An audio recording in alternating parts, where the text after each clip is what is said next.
This year for Thanksgiving, we are going to be making a vegan seitan roast with a wild rice and chestnut stuffing. For the seitan ingredients, we have 2 cups of vital wheat gluten, 3/4 cup of pinto beans that have been rinsed and drained. Then we have 1½ cups of low sodium veggie broth, 3 tablespoons of coconut aminos or low sodium soy sauce, 2 tablespoons of olive oil, 1/3 cup of nutritional yeast, 3 cloves of garlic that have been minced, and 1 teaspoon each of ground up fennel seeds, crushed thyme, crushed sage, paprika, a little bit of lemon pepper, and some black pepper. For the stuffing ingredients, we have 12 roasted chestnuts that have been chopped, a generous 1/2 cup of wild rice cooked, 2 tablespoons of olive oil, a tablespoon of margarine, 1 large shallot chopped, 2 cloves of garlic minced, 1 rib of celery that has been finely chopped, a 1/4 cup of water, a teaspoon of sage, thyme, some lemon pepper and some black pepper, 1 cup of dried cranberries, and 1 tablespoon of flour. Let's get started. Our first step is to make the stuffing. In a large pot, we're going to add in our vegan butter, olive oil, and then we're going to melt the butter over medium heat.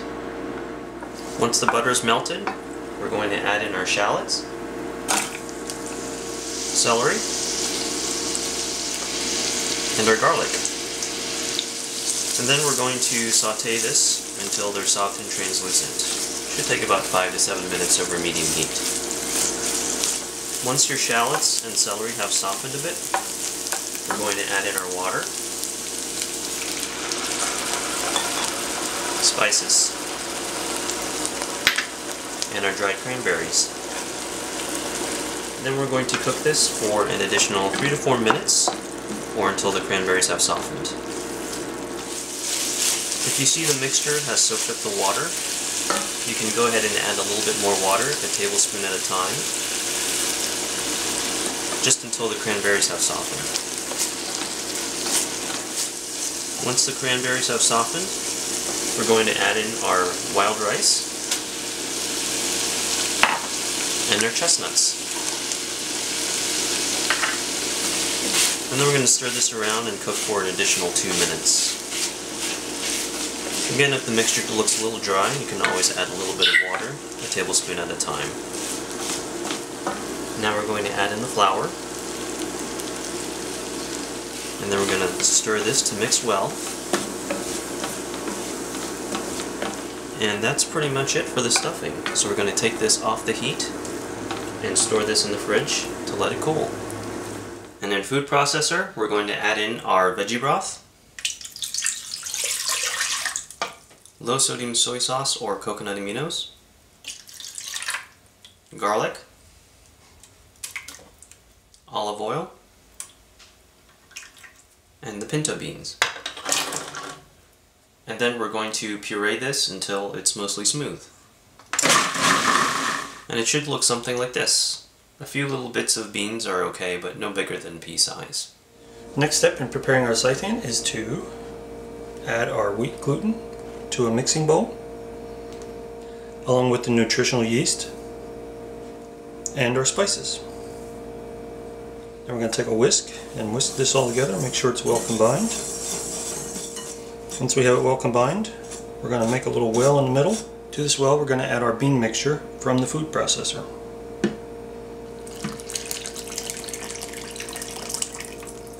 And mix it together. And we're going to use our wooden spoon to mix it till it all comes together into a ball. Okay, now that it's mixed together, we're going to go ahead and start kneading it by hand. So we're just going to continue to knead this until it all gets well combined and there's no more flour or any other ingredients that you can see by itself. When you have it all combined and you're all well kneaded, it should look something like this.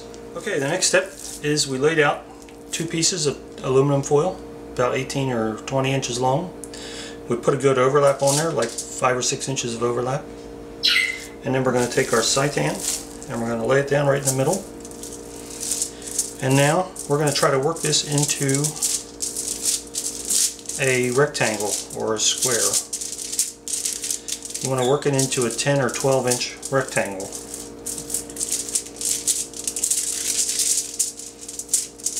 You can do this by hand or you can use a rolling pin. It's kind of spongy, so it may take a little bit of work to get it to squish out to where you want it. So just keep at it. Okay, now that we have our seitan all rolled out into our rectangle, we're going to go ahead and get our stuffing out of the refrigerator. It's been cooling. And we're going to put our stuffing on top of the seitan. We're going to leave about a 2-inch strip of untouched seitan, and then we're going to start putting our stuffing in the first half after that. So we're going to take our stuffing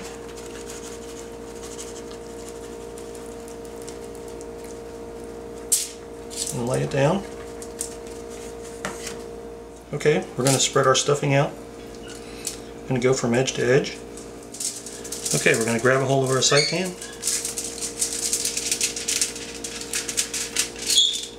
and roll it.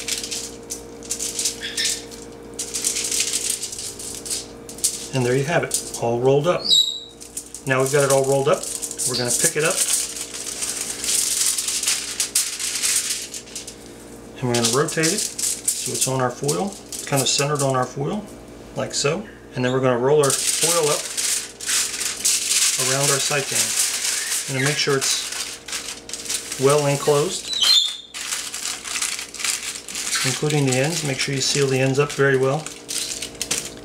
And there you have it. Okay, we transferred our aluminum foil wrapped seitan into a baking dish. And we're going to cook this in our 350 oven for at least an hour. We're going to rotate it every 20 minutes or so that it bakes evenly. At the end of the hour, check it to see if it's firm. If it's not, you may have to cook it a little bit longer. It may take an hour and a half. Okay, we just took our vegan seitan roast out of the oven, and this is what it should look like. Doesn't that look yummy?